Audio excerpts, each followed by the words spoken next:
사람은 과연 바뀔 수 있을까요? 물리적 변화 말고 화학적 변화. 껍데기만, 겉만 바뀌는 게 아니라 속까지 완전히 바뀌는 일이 가능할까요? 대부분의 사람들은 안 바뀐다 그래요. 3살 버릇이 어디까지 갔냐? 바뀌긴 뭐가 바뀌어? 개꼬리 3년 묻어도 황모되지 않는다. 황모란 족제비의 꼬리털을 말하는 거예요. 새카만 개꼬리 3년 땅에 묻어놨더니 바뀌긴 뭐가 바뀌냐? 30년 후에 타봐도 그게 그거더라. 안 바뀐다는 거예요. 교회를 다니다 보면 사람이 바뀌나요? 여기에 대한 답은 바뀔 수도 있고 안 바뀔 수도 있다. 그거예요. 복음서에 베드로 보면 그야말로 형편무인지경입니다. 이런 사람이 우리 교회에 몇 사람만 더 있어도 머리 다 휘어지다 못해서 빠지고 말 거예요. 베드로 어떤 사람이었나요? 어느 날 예수님께서 베드로를 향해서 사탄아 물러가라! 너는 나를 넘어지게 하는 자로다. 하나님의 일을 생각지 아니하고 도리어 사람의 일을 생각하는도다. 책망하셨어요. 하나님의 일은 안중에도 없고 사람의 일만 관심을 가지고 있었다는 거죠. 그리고 예수님을 잡으러 일단의 무리들이 왔을 때에 이 베드로가 얼마나 성질이 급했던지 자기가 가지고 있던 칼을 샥 빼가지고 말고라고 하는 녀석의 귀를 싹 잘라버렸어요. 여러분들 중에 혹시 화나가지고 사람 귀 자르신 분 계세요? 안 계시죠? 아직까지는 안 계시죠? 앞으로도 하지 마세요. 그리고 결정적인 순간에 예수님을 한 번도 아니고 두 번도 아니고 무려 3번씩이나 부인하고 맹세하고 저주하고 예수님 부활하셨는데 그걸 못 믿어가지고 야 나는 물고기 잡으러 가겠다. 그리고 자기나 가든가 옆에 있는 제자들 딱 꼬드겨가지고 앞장서서 데리고 가. 실망스러운 모습이 한두 가지가 아닌데 이 베드로가 예수님의 제자 중에 수제자였어요.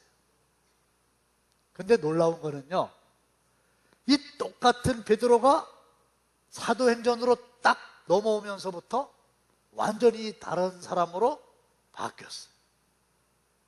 어떻게 하면 사람이 근본적으로 바뀔 수 있을까요? 차돌같이 단단한 결심을 하면 바뀌는가요? 아닙니다. 아무리 단단히 굳게 결심을 해도요, 작심삼일이라는 말이 맞는 것 같아요. 새해가 되면은 아버지가 어린 아들, 딸들을 딱 부른 다음에요, 야! 새해부터 아빠는 담배 끊는다. 만일에 내가 금년에 다시 입에다가 담배를 갖다 대면 내가 네 아들이다. 그리고요, 애들 보고 아버지라고도 안 그러고요, 담배 계속 피우고 있잖아요. 새해 살 빼야지. 5kg는 감량할 수 있다. 차돌같이 단단하게 결심을 하는데요, 며칠 못 가가지고 도로 마음이 약해지고 말아요. 교도소 갔다 오면 바뀝니까? 바뀝니다. 못된 사람 만나가지고 더 나쁘게 바뀌어요. 교도소 들어갔다 나와서 새 사람 된다고 그러면 교도소를 줘야죠. 그것도 안 해요. 그럴듯한 자리에 올라가면 사람이 바뀝니까? 시장 되고 국회의원 되면 사람이 바뀌던가요? 집사가 권사 되고 권사가 장로 되면 바뀌던가요? 답, 그렇다면 얼마나 좋을까요? 나이가 들면 철이 들어서 사람이 바뀌는가요? 철 들자 망령이란 말이 있어요. 어떻게 하면 사람이 바뀔 수 있냐? 아니, 어떻게 하면 내가 좀 바뀔 수가 있을까요? 다시 사도행전에 보면 베드로가 완전히 바뀌었는데요, 어느 날 기도 시간에 기도를 하러 딱 올라가다 보니까 그 성전문 앞에서 구걸을 하는 안진뱅이가 있거든요. 뭐라고 했어요? 은과 금은 없는데 나에게 예수의 이름이 있어. 나사렛 예수의 이름으로 일어나서 걸어라! 그랬더니 안진뱅이가 벌떡 일어나서 성전에 가서 걷기도 하며 뛰기도 하며 하나님을 찬양하니라. 할렐루야! 권능이 생긴 거예요. 그리고 성경 충만해가지고 하나님의 말씀을 전하게 되니까 한날에 무려 3,000명이나 되는 수많은 사람들이 자기의 가슴을 치면서 회개하고 돌아오는 역사가 또 일어나게 됐단 말이지. 그러면 뭐가 이렇게 베드로를, 무엇이 초대교회 성도들을, 무엇이 오늘의 나를 변화시킬 수 있단 말인가? 첫째가 예수님을 개인적으로 만나셔야 돼요. 복음서의 주제는 예수님입니다. 예수님이 태어나셔가지고 무슨 말씀을 하셨고 어디에서 어떤 일들을 행하셨는가, 그걸 쭉 기록해 놓은 거 아닙니까? 본문 1절로 2절 봅시다. 다 함께 시작.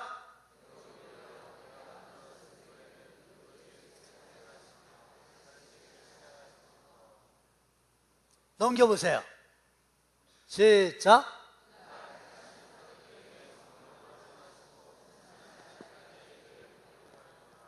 1절을 다시 한번 보여주시기 바랍니다. 자, 사도행전은 누가 썼을까요? 힌트를 드릴게요. 사도행전은 누가 썼을까요? 눈치챘어요? 누가가 썼어요. 누가의 직업은 뭡니까? 의사입니다. 똑똑합니다. 그런데 데오빌로요, 각하 이름이에요. 내가 먼저 쓴 글은 누가복음. 지금 쓰는 것은 사도행전이에요. 그런데 먼저 쓴 글에는 무릇 예수께서 행하시며 가르치시기를 시작하신부터 승천하실 때까지 그걸 다 기록했다. 그래서 복음서의 주제는 예수님이거든요. 근데 예수님의 제자들이 예수를 만났을까요? 못 만났을까요? 한 사람도 예외 없이 100% 예수님 만났고요. 만난 정도가 아니라 아예 3년 반 동안 예수님과 숙식을 함께 하면서 특별 과외 수업까지 마쳤어요. 그런데 안 바뀌는 거예요. 여러분들은 예수님을 만나셨습니까? 만나도 안 바뀌는데 만났냐고 물으니까 대답도 못한다 그러면 얼마나 아직도 갈 길이 멀어요. 그런데 예수님을 다 만나셔야 되는데 예수님을 만난다고 그래서 다 변화되는 건 아니라는 거죠. 그러면 어떻게 하면 바뀔 수가 있는가? 성령을 받으면, 그리스도의 영을 받으면, 하나님의 영을 받으면 바뀝니다. 그분이 그 사람을 바꾸어 주십니다. 할렐루야! 성령을 받으면 바뀝니다. 그래서 예수님께서 이 땅 위의 사역을 다 마치시고 예루살렘에서 승천하시기 직전에 500여 명의 사람들에게 말씀하셨어요. 너희는 예루살렘을 떠나지 마라. 왜 예루살렘을 떠나지 말라고 그러는 거예요? 아니, 예루살렘을 떠나서 유다와 사마리아와 땅끝까지 복음을 전해야 되는데 승천하시는 예수님께서 너희들 예루살렘 떠나지 마라 그러셨어요. 왜 그러셨을까요? 아버지께서 약속하신 것을 기다려라. 성령이라고 대답하세요. 아버지께서 약속하신 게 무엇입니까? 누구십니까? 성령이라 말이야. 너희들 성령 받기 전에는 예루살렘 떠나지 말고 성령을 받기 전에는 죄송합니다. 찬양도 하지 말어. 죄송하니까 성령을 받기 전에는 설교라고 하지 말어. 그 말이에요. 그러면 성령은 어떤 분이신가요? 보혜사이십니다. 보혜사가 한자로 은혜를 보증해주는 스승이시다, 그런 뜻이에요. 방송실은 좀 늦으시네요. 늦으시다니까.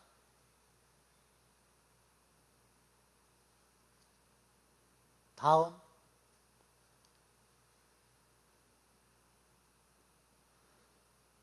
은혜를 보증해 주시는 분이, 은혜를 보증하시는 선생님이 누구시라고요? 성령님이시다. 헬라어로 파라클레토스, 무슨 뜻입니까? 곁에서 돕기 위해 부름을 받으신 분. 영어로는 헬퍼, 돕는 자. 영어로는 카운셀러, 상담자. 그리고 사도행전 1장 8절에는 성령이 임하면 너희가 권세와 능력을 얻게 되느니라. 할렐루야. 그러니까 성령 받아가지고 성령님이 주시는 권세와 능력을 가지고 무슨 일을 해야지, 너희들 힘으로 뭐 하려고 해봐라, 그게 되지도 않는다. 그러니 예루살렘 떠나지 말고 성령 받아라, 이렇게 말씀하신 거예요. 그리고요, 예수님도 30년 동안의 사생애를 마감하고 3년 반 동안의 공생애에 들어가기 직전에 아주 중요한 두 가지의 사건을 경험하시게 되는데, 첫째가 뭐냐? 요단강에서 세례 요한으로부터 세례를 받으신 사건이잖아요. 그런데 세례 요한이 요단강에서 세례를 받을 때에 하늘문이 열리고 하나님께서 예수님의 머리 위에 성령을 비둘기같이 임하게 해주신 줄로 믿으시기를 바랍니다. 비둘기같이 성령이 예수님께 머물렀어요. 그러니 그 성령과 더불어서 사역을 하셨다는 거고, 또 하나는 광야에 가서 40일 동안 금식 기도를 하셨는데, 성경에 보면 어떻게 되어 있느냐 하면은 성령에 이끌려 광야에 가서 마귀에게 시험을 받으셨는데 이기셨느니라. 할렐루야.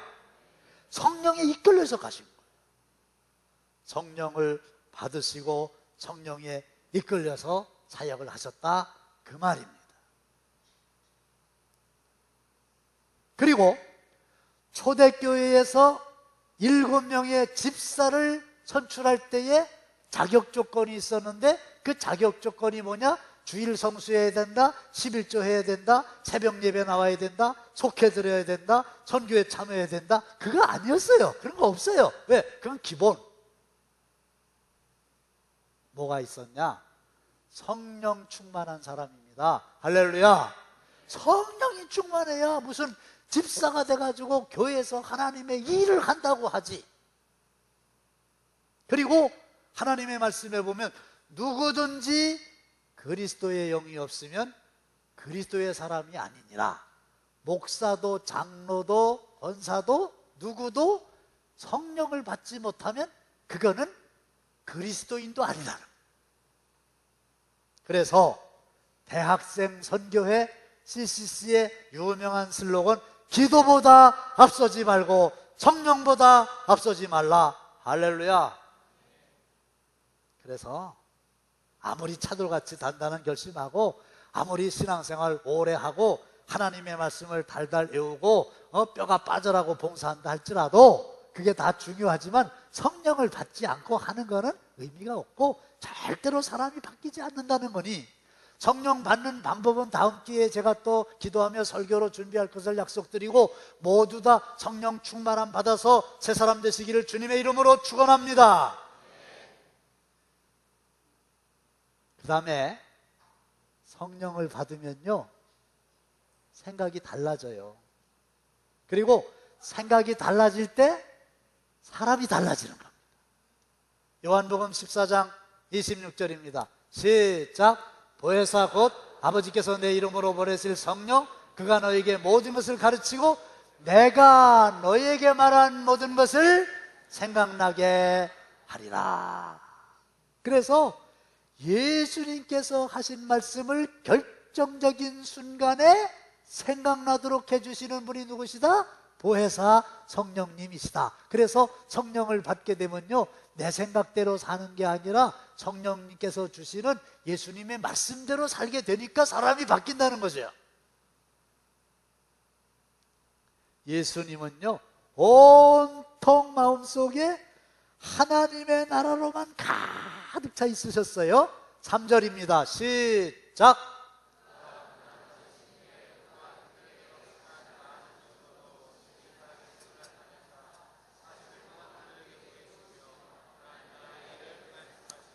고난받으신 후에 십자가에서 돌아가신 것을 가르치는 말이에요. 신이 살아계심을 나타내서 부활을 가리키는 말씀이에요. 며칠 동안 계셨어요? 40일 동안 계셨어요. 그러면 부활하신 후 이 땅에 40일 계시면서 무엇을 집중적으로 말씀하셨어요? 하나님 나라. 할렐루야. 왜요? 예수님은 마음속에 하나님의 나라밖에는 없는 거예요. 그리고 성령 충만했던 초대교회의 성도들도 그들의 마음속에는 하나님의 나라로만 가득 차 있었어요. 베드로가 결혼을 했나요? 안 했나요? 모르세요? 참고로 성경에 보면 어느 날 예수님께서 베드로의 장모님 댁에 가가지고 기도해 주셨대요. 결혼했나요? 안 했나요? 아, 이제 아시는구만요. 결혼했어요. 그러면 베드로는 몇 남매를 뒀나요? 몰라요? 궁금하지 않아요? 아들은 몇이고 딸은 몇일까요? 베드로는 갈릴리에서 살았나요? 예루살렘에서 살았나요? 확실하게 말씀하세요. 모른다고 그러세요. 베드로는 전셋집에서 살았나요? 사글세집에서 살았나요? 자기 집에서 살았나요? 그냥 모른다고 그러세요. 20평짜리에서 살았나요? 40평짜리에서 살았나요? 몰라요? 되게 궁금한데 몰라요. 왜 몰라요? 성경이 없어요. 근데 어떤 사람은 자기가 신령하다고 성경에 없는 것도 아는 사람이 있는데요, 조심해야 돼요. 성경이 없는 걸 어떻게 알아? 그러면 우리는 그렇게 궁금한데 왜 그렇게 성경이 없냐? 성경의 저자들은, 적어도 성령 충만하여 하나님의 말씀을 대신 기록한 사람들은 그런 건 다 세상적인 일이라 관심이 없었고, 그런 거는 가치가 없는 일이라 성경에 기록할 필요도 없어서 기록을 안 했다는 거죠. 왜? 하나님 나라만 관심이 있으니까. 사도 바울도 마찬가지입니다. 이태 동안 셋집에 머물면서 자기를 면해온 사람들에게 하나님 나라를 전파하는 것, 이것으로 사도행전의 대단원을 마감하고 있잖아요. 하나님 나라 위에는 관심이 없어요. 왜 그랬을까요? 세상 나라는 관심이 없었어요. 왜 그랬을까요? 시편 103편 15절로 16절입니다. 다 함께 시작.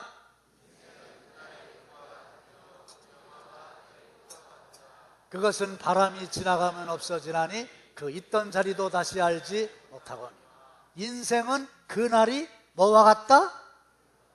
그날이 무슨 날인데요? 죽는 날이에요. 지금 당진 종합병원에 우리 교회 성도님 두 분이 중환자실에 입원해 계세요. 어제 제가 저녁 먹고 가서 두 분 다 신방하고 왔는데요. 그 중에 한 분은 좀 깨어나셔서 감사한데, 한 분은 의학적으로는 오늘이나 내일까지 사시기가 불가능해요. 그런데 지금 그분들의 말씀이 아니라 저를 포함한 이곳에 있는 모든 여러분들도 예외 없이 다 그날을 맞이하게 될 거라는 거예요. 그날이 언젠지 모르는데 오늘은 어제보다 하루 더 가까워졌어요. 그런데 그날이 되면은 그날이 풀과 같게 될 것이고 영화가 들의 꽃과 같게 될 거다. 꽃이 이렇게 예쁘잖아요. 이거요, 일주일 안 가서 시들어가지고 쓰레기통으로 들어갑니다. 이 녀석은 내가 오늘 3번째 뽑았기 때문에 더 일단 4부 때 한 번 더 뽑아야 되거든요. 그런데 이 꽃에 대한 얘기를 하는 게 아니라 인생에 대한 얘기를 하는 거예요. 여러분들 자신의 운명에 대해서 말씀하고 계신 거예요. 바람이 지나가면 없어지나니 그 있던 자리도 다시 알지 못하게 될 것이다. 바람이 슉 하고 지나가면요, 나중에 아무것도 남는 게 없어요. 바람이 어딜 지나갔는지도 몰라요. 바람이 머무른 자리를 알 길이 없어요. 저는 죄송하지만은 우리 고조 할아버지의 이름을 모릅니다. 들어본 적도 없고요, 알려고 하지도 않았고요. 분명히 계시긴 계셨을 텐데 이 세상 70억의 인구 중에 우리 고조 할아버지의 이름을 기억하는 사람 한 사람도 없습니다. 우리 고조 할아버지만 그런 게 아니고요, 인생이라는 게 다 바람처럼 지나가고 끝나고 마는 거예요. 없어지는 거예요.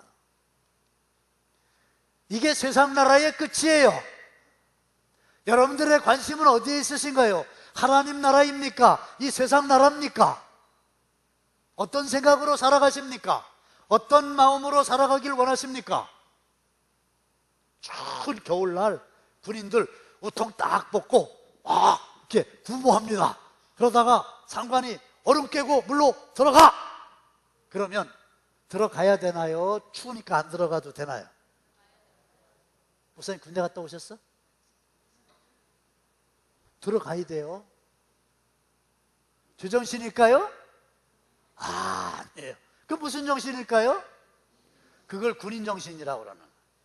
그래가지고 제대하면 안 들어가요.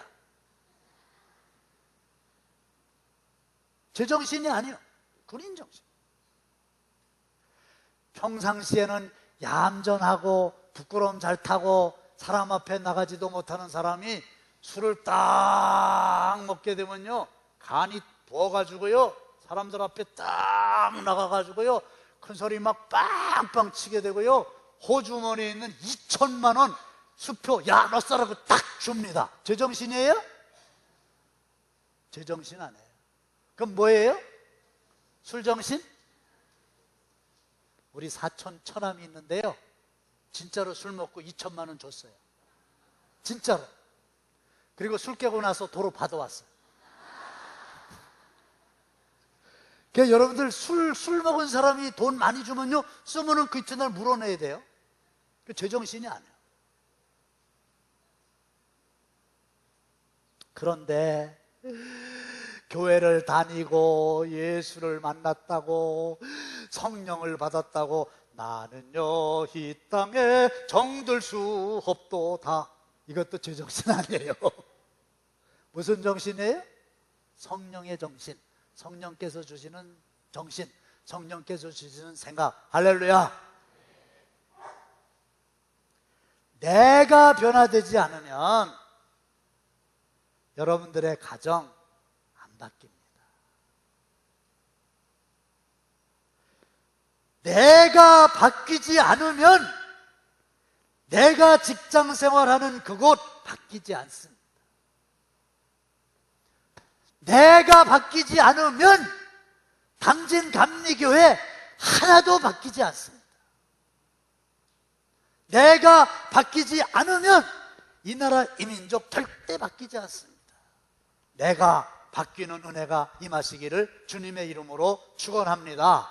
내가 성령 받아서 하나님의 사람으로 제대로 바뀌면 초막이나 궁궐이나 내 주 예수 모신고 그 어디나 하늘나라. 할렐루야. 그래야 새 사람 되는 거예요.